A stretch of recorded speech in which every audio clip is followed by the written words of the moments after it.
இருக்கிறது.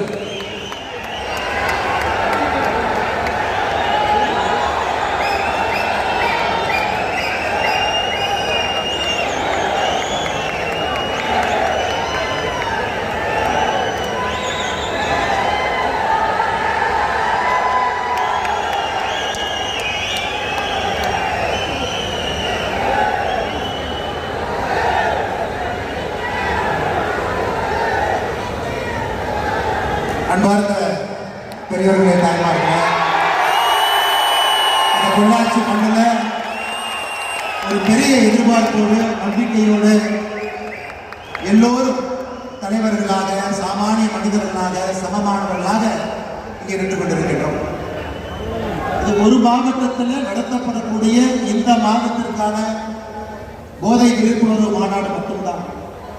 ஆனால் உங்களை எல்லாம் பார்க்கும் பொழுது, உங்களுடைய நம்பிக்கையை பார்க்கும் பொழுது, பொள்ளாச்சியில் மட்டும்தான் இந்த மாநாடு நடக்குதுன்னு சொல்லி இருந்தாலும் கூட எல்லா பக்கத்திலிருந்தும் கூட ஒரு பெரும் எதிர்பார்ப்போடு, பெரும் அன்போடு நாங்களும் இருக்கின்றோம் என்று சொல்வதற்காக மட்டுமல்ல, நாங்களும் தலைவர்களாக பணி செய்வோம், சமுதாயத்தை மாற்றுவோம் என்று வந்திருக்கக்கூடிய வீத லீடர்ஸ் அமைப்பினுடைய எல்லா தலைவர்களுக்கும் என்னுடைய மிகார்ந்த நன்றிகளை, வாழ்த்துக்களை இந்த நேரத்தில் தெரிவித்துக் கொண்டிருக்கிறார்.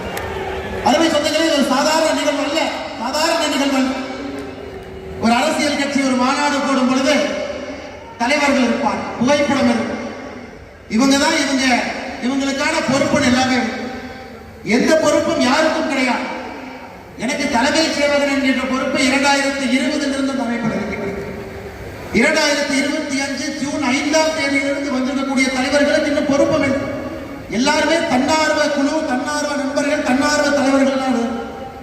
ஆனாலும் கடந்த ஒரு மாத காலமாக எந்த எதிர்பார்ப்பும் இல்லாமல் வீடு வீடாக ஏறி இறங்கி ஒரு இடத்திலும் கூட இந்த ஜூலை மாதத்திற்கான போதை தடுப்பு விழிப்புணர்வை எல்லா இடத்திலும் பேசிக் கொண்டிருக்கின்றனர். எனக்கு எந்த தலைவர்கள் என்று அறிமுகப்படுத்தாம எல்லோரும் இங்கே வந்து தலைவர்களாக அமர்ந்திருக்கின்றனர்.